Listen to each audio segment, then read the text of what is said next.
निम्बाड़ा नगर में प्रवेश करने के लिए चार रास्ते, चारों दिशाओं में निम्बाड़ा नगरपालिका द्वारा भव्य प्रवेश द्वार बनाने की कवायद। इनमें से एक प्रवेश द्वार जिसे कि नगरपालिका स्वागत द्वार कहती है, वंडर चौराहा जो चित्तौड़गढ़ से निम्बाड़ा की ओर आने वाला रास्ता है, उस पर बनाए जाने वाला स्वागत द्वार बीती रात सीमेंट कंक्रीट करते समय भरभरा कर गिर गया। इस मलबे में वहां काम कर रहे करीब 1 दर्जन मजदूर दब गए, जिनमें से करीब 8 मजदूर चोटिल होकर अस्पताल पहुंचे। नमस्कार, मैं हूं रजनीश गोठवाल और आप देखना शुरू कर चुके हैं जनप्रहरी मालवा मेवाड़। बड़ा मान दबते नहीं क्या?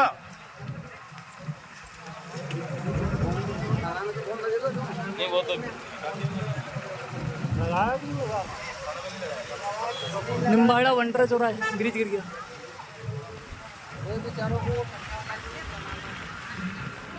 देखो बड़ा मान दबते नहीं क्या?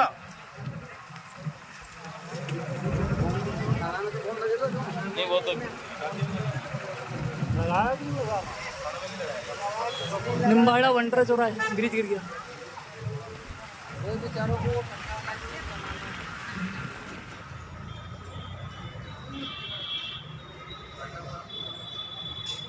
अचानक ही गिर गया, मतलब वो कुछ तड़पड़ बोला भी नहीं बल्ली वाली। नीचे गोर को सेफ्टी का कोई पॉइंट नहीं था क्या? सेफ्टी वगैरह के हिसाब से मशीन थी नहीं, लिफ्ट मशीन, मिक्सर मशीन से काम कर भी रहे? गिर गई मतलब। अच्छा, वो कितने गिर गया। कितने आदमी घायल हो गए? 8 आदमी गिर गए। 7-8 आदमी हैं। अच्छा, अभी इलाज करवा रहा है? ठेकेदार कौन है आपका? खतरा का जिला इसको सूखा है ये प्रकाश जी की है, ये प्रकाश जी आ रही है, ये ठेकेदार सूखा करके है और ये है सब है। बुला ले अलग कपड़ा ना दे, जमाला चल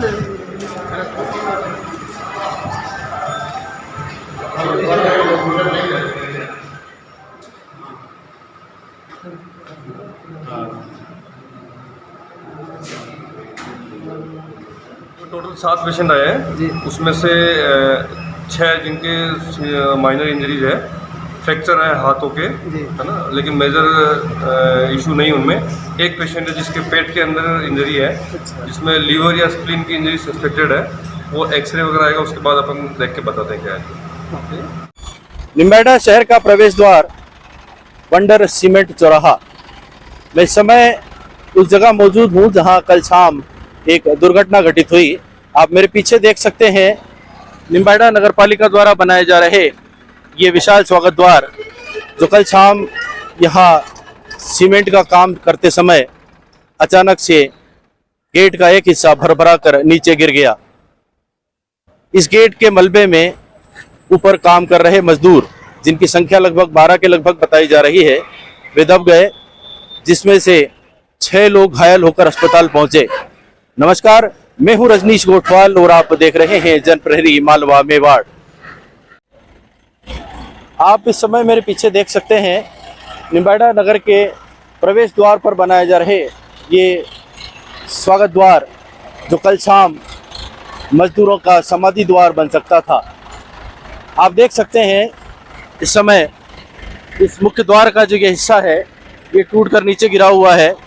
बड़ी मशीनों से यहाँ इसके मलबे को हटाया जा रहा है और इस रास्ते को क्लियर किया जा रहा है। आप समझ सकते हैं इस ऊंचाई से मजदूर जब गिरे होंगे तब क्या स्थिति हुई होगी। इसे कोई ईश्वरीय चमत्कार ही कहा जा सकता है कि कोई गंभीर हादसा नहीं हुआ या किसी मजदूर की मौत इस हादसे में नहीं हुई। इस प्रवेश द्वार की ऊंचाई से आप अंदाज़ा लगा सकते हैं कि यहाँ किस तरीके के सुरक्षा उपाय किए जाने थे। मजदूरों के काम करते समय यहाँ किस तरीके के सुरक्षा मानकों का ध्यान रखा जाना चाहिए था। ये स्पष्ट रूप से ठेकेदार और अधिकारियों की लापरवाही को इंगित करता है। हम समझ सकते हैं कि इस ठेकेदार ने निर्माण कार्य के प्रति अपनी जो है वो लापरवाही दिखाई होगी। इस टूटे हुए हिस्से को देखकर हम अंदाज़ा लगा सकते हैं आप देख सकते हैं पूरा सरिया नीचे आ गया। जो प्रत्यक्षदर्शी थे उनसे बातचीत के अनुसार जो जानकारी हमें मिली है उसके मुताबिक कल शाम इस मुख्य द्वार के ऊपरी हिस्से में शटरिंग करने के बाद सीमेंट भरने का काम किया जा रहा था। उसी समय अचानक भरभरा कर ये ऊपरी हिस्सा नीचे गिर गया, जिसमें दबकर कई मजदूर घायल हो गए। पास ही एक होटल है, आप मेरे सामने देख सकते हैं। इस होटल के संचालक उस समय यही होटल में मौजूद थे। ये पूरा वाकया उन्होंने अपनी आंखों से देखा है। आइए हम उनसे बात करते हैं। गंगाराम जी, कल शाम को जब ये पुल, ये गेट जो गिरा है, उस समय आप यहीं मौजूद थे? यहीं थे, मैं वो दुकान पे खड़ा था और चाय लेने गया था बच्चा। हाँ। तो ये धीरे से सर देने का बाजार में हाथा खड़ा, मैंने कहा भगो भगो चोटी। हाँ। तो ये आदमी अदल बदल पे हो गए। हाँ।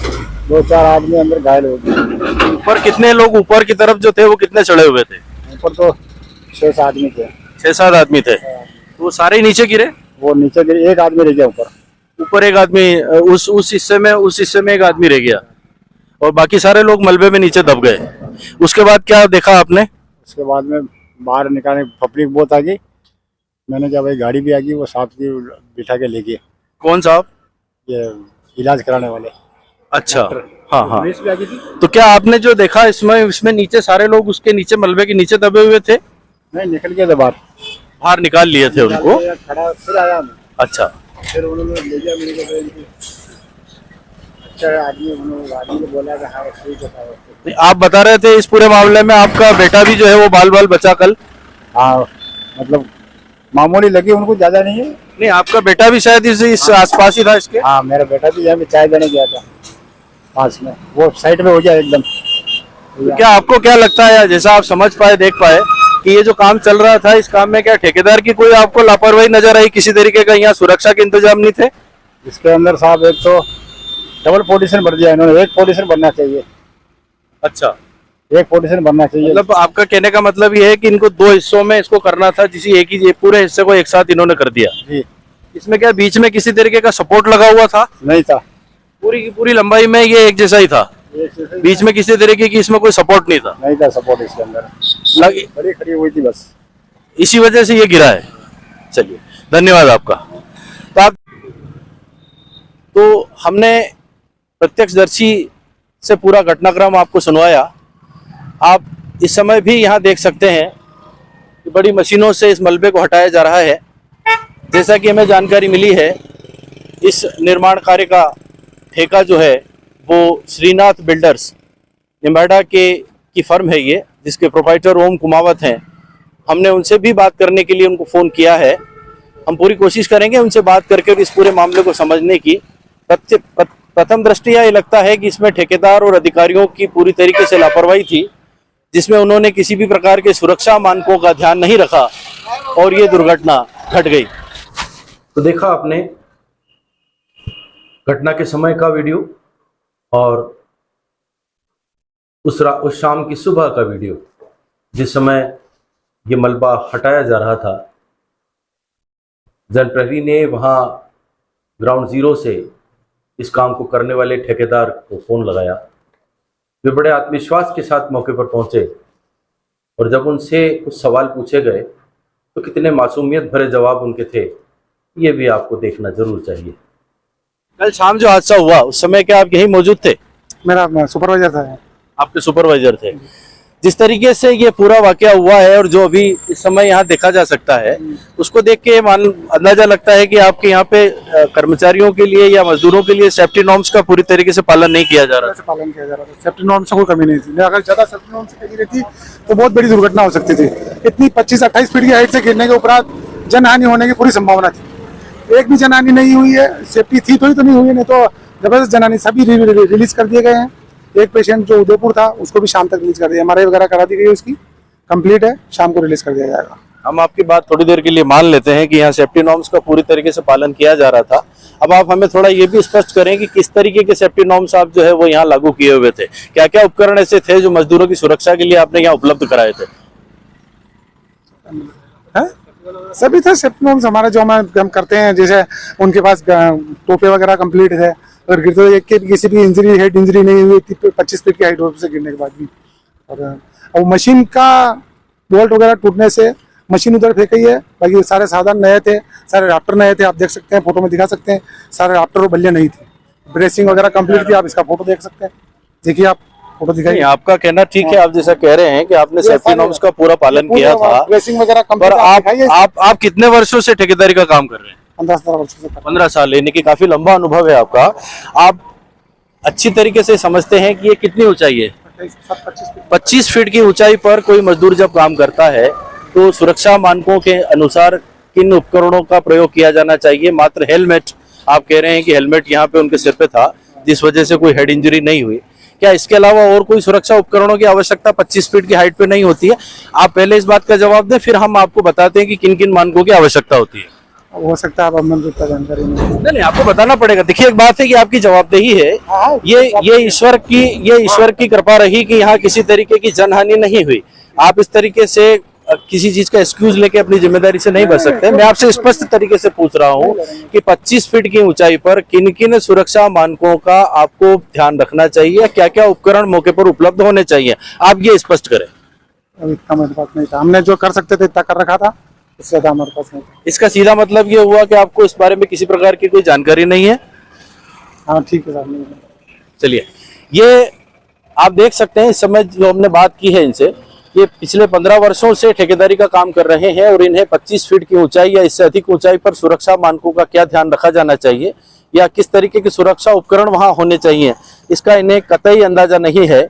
इस बात से स्पष्ट पता चलता है कि नगरपालिका निम्बार्डा किन लोगों से या किन फर्मों से इस तरीके के निर्माण कार्य करवा रही है, और उन अधिकारियों को भी इस बात का जवाब देना होगा जो इन ठेकेदारों के निर्माण कार्यों पर निगरानी रखने के लिए जवाबदार हैं। तो देखा आपने, 15-17 वर्षों से ठेकेदारी का काम करने वाले ये महाशय, जिनके ऊपर निम्बार्डा नगरपालिका इतनी मेहरबान है कि उनकी क्षमताओं से अधिक काम उन्हें दे दिया गया है, और वे इस भीषण दुर्घटना को ये कहते हैं कि कोई जनहानि नहीं हुई, वहां सुरक्षा के उपाय थे। अब आप सोच सकते हैं कि जिस ठेकेदार को 17 वर्षों से काम करने का अनुभव हो, उसे इतना भी सामान्य ज्ञान नहीं है कि काम करते समय मजदूरों के लिए क्या सुरक्षा मानक होते हैं या क्या सुरक्षा उपकरण उस समय वहां मौजूद होने चाहिए। गलती इस पूरे सिस्टम की है जिसने एक गरीब आदमी को, मजदूर को काम करने के लिए जुटाया और उसकी जान की कोई परवाह करने की, इसी तरीके से उसकी सुरक्षा की व्यवस्था करने की जिम्मेदारी अपने ऊपर लेना नहीं चाहते। आप यकीन मानिए, अगर यही किसी बड़े आदमी की भैंस बीमार हो चुकी होती तो पूरा शहर, नामी गिरामी लोग उसके हालचाल पूछने पहुंच जाते। क्योंकि ये गरीब मजदूर है, इसलिए इसकी जान की कोई कीमत नहीं। ये ठेकेदार की बातों से आपको साफ लग गया होगा। जब इस पूरी घटना के बारे में हमने नगरपालिका निम्बार्डा के सहायक अभियंता, उनसे हमने बात करने की कोशिश की तो उन्होंने फ़ोन पर ये कहा कि वो वीसी में हैं। हमने प्रतीक्षा की, दोपहर तक हम उनकी प्रतीक्षा करते रहे। देर शाम जब जनप्रहरी नगरपालिका कार्यालय पहुंचे तो वहाँ सहायक अभियंता कैलाश देवल हमारे सामने थे। जब हमने उनसे ये पूछा कि क्या इस दुर्घटना के बारे में उन्होंने कोई जानकारी जुटाई है या वे इसकी जांच कर रहे हैं कि इसका क्या कारण रहा, क्या वहाँ सुरक्षा उपाय मजदूरों के लिए किए गए थे, क्या निर्माण का स्तर घटिया तो नहीं था, या और किसी तरीके की लापरवाही वहाँ की गई जिसकी वजह से ये दुर्घटना घटित हुई। हमारे सवाल जैसे ही सहायक अभियंता के सामने आए, वे नगरपालिका अध्यक्ष के कक्ष से बाहर निकल गए, और जब हमने उनसे फिर सवाल पूछने की कोशिश की तो वे नीचे उतरे और अपनी गाड़ी में बैठकर तुरंत रवाना हो गए। कुछ देर बाद जब हमने उनसे फिर फ़ोन पर संपर्क करने की कोशिश की तो लगातार 8 से 10 बार फ़ोन करने के बावजूद उन्होंने फ़ोन रिसीव नहीं किया, और कुछ देर बाद हमारा फ़ोन नंबर ब्लैकलिस्ट कर दिया। तो ये भी आप देखने वाली बात है, आपके सामने है कि जो जिम्मेदार अधिकारी हैं वे कितने जिम्मेदार हैं। इस सारे वाक़ये के बाद जनप्रहरी ने यह तय किया कि अब नगरपालिका के उच्चस्थ अधिकारी यानी अधिशासी अधिकारी सौरभ जिंदल से हम बातचीत करेंगे। शुक्र था कि वे बातचीत करने को तैयार हो गए। सौरभ जिंदल से हमने जो सवाल पूछे वो आपके सामने इस वीडियो के मार्फत हम रखना चाहेंगे।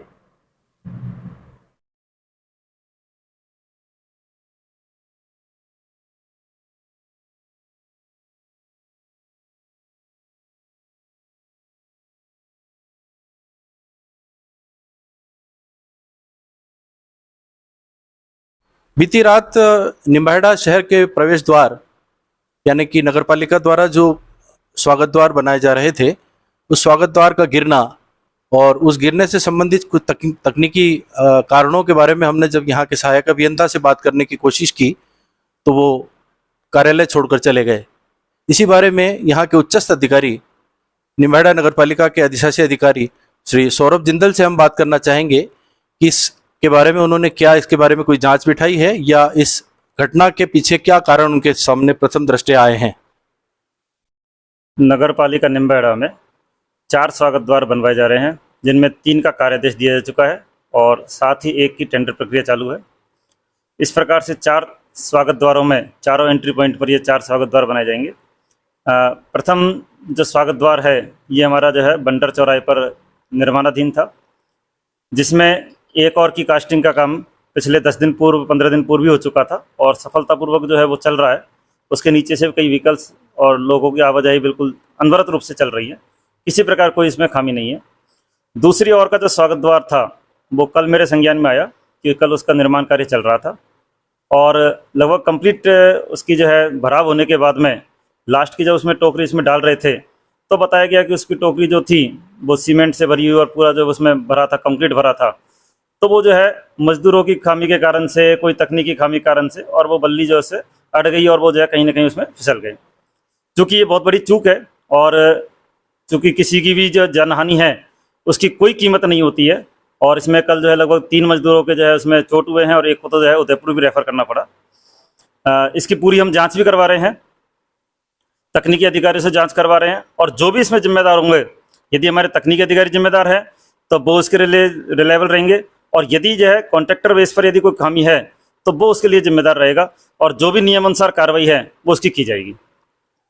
जिंदल साहब, इस तरीके के निर्माण कार्य जो लगभग 25 फीट की ऊंचाई पर हो रहे थे, वहां पर सेफ्टी मेजर्स यानी मजदूरों के लिए सुरक्षा के प्रबंध नहीं पाए गए, इस बारे में आप क्या कहना चाहेंगे? जो भी नियमानुसार सुरक्षा के प्रबंध होने चाहिए वो अति आवश्यक है और इसमें किसी भी प्रकार की लापरवाही या कोताही ये बर्दाश्त नहीं की जाएगी। यदि इसमें किसी प्रकार की लापरवाही पाई जाती है और इसकी पुष्टि होती है तो संबंधित संवेदक के खिलाफ नियमानुसार कार्रवाई की जाएगी। क्या इस बारे में लापरवाही सामने आने पर अधिकारियों या उस ठेकेदार के विरुद्ध भी कोई कार्रवाई संभव है? बिल्कुल, यदि हमारे जो है तकनीकी अधिकारी की जो लापरवाही है तो उनके खिलाफ भी कार्रवाई की जाएगी और यदि लगता है कि संवेदक ने जो है आप चला करके इसमें लापरवाही की है तो संवेदक के खिलाफ जो भी नियमानुसार कार्रवाई है वो संभव होगी। क्या आपने घटनास्थल का दौरा किया जहां ये दुर्घटना घटित हुई है?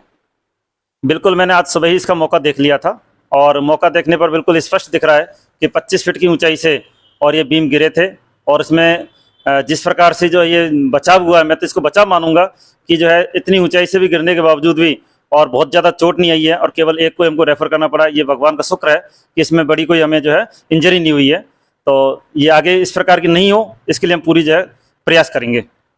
अभी जैसा आपने कहा कि इस विषय में, इस घटना के बारे में आप पूरी जांच जो है वो तकनीकी स्तर पर कराने के बारे में विचार कर रहे हैं, पर अभी अगर वहां वर्तमान में देखा जाए तो आज सुबह से ही वहां पे उस मलबे को हटाए जाने का काम जेसीबी और पॉकलैंड मशीनों से किया जा रहा है। तो जब सारी परिस्थिति वहां की बदल जाएगी तो फिर जांच किस विषय की होगी, थोड़ा आप स्पष्ट करें। चूँकि वहाँ पर से मलबा हम हटाना जरूरी भी है, चूँकि हमको आवागमन भी करना है, आवागमन सुचारू भी करना है। और रही बात ये कि किस तरह से वो हुई थी वो हमारे पास पूरी फाइलों में है, हमारे पास पूरे वीडियोग्राफ फोटोग्राफ्स वहाँ के आ चुके हैं, इसलिए वहाँ से मलबा हटाना जाना जरूरी है। तो जनप्रहरी ये उम्मीद करें आपसे कि इस मामले की पूरी निष्पक्षता से जांच होगी और इसमें दोषियों के विरुद्ध सख्त कार्रवाई की जाएगी। मैं अपने विश्वास से कहता हूं कि पूरी निष्पक्षता से कार्रवाई करते हुए और जो भी इसमें जिम्मेदार होगा उसके खिलाफ नियमानुसार कार्रवाई की जाएगी। तो आपने देखा निम्बाहेड़ा नगरपालिका के अधिशासी अधिकारी सौरभ जिंदल ने इस पूरे वाकये के बारे में जनप्रहरी के सवालों के क्या जवाब दिए। अधिशासी अधिकारी सौरभ जिंदल ने जनप्रहरी को आश्वस्त किया कि वे इस मामले की जांच कराएंगे और जांच के बाद जो भी व्यक्ति इसमें दोषी पाया जाएगा, चाहे वह ठेकेदार हो या संबंधित अधिकारी हो, सहायक अभियंता हो या कनिष्ठ अभियंता हो, उनके विरुद्ध कार्रवाई वे जरूर अंजाम में लाएंगे। जनप्रहरी फिलहाल इस बात का यकीन करने के लिए विवश है कि ऐसा होगा। अगर ऐसा नहीं होता है तो हम आपके लिए भी एक सवाल यहाँ छोड़ना चाहेंगे कि क्या आपकी हमारी जान की कीमत किसी मजदूर की जान से बढ़कर है। जब हमारे ऊपर आफत आती है तो हम हाय तौबा मचा देते हैं, पर जब एक गरीब मजदूर की जान सांसत में आती है तो क्या हम लोग उनके साथ खड़े नहीं होना चाहते। यकीन मानिए, यह घटना कभी भी किसी के भी साथ घटित हो सकती है। विकास अपनी जगह है, जिम्मेदारी अपनी जगह, गुणवत्ता अपनी जगह और जिम्मेदारी वहन करने की क्षमता अपनी जगह। बहुत बहुत धन्यवाद। जय हिंद, जय भारत।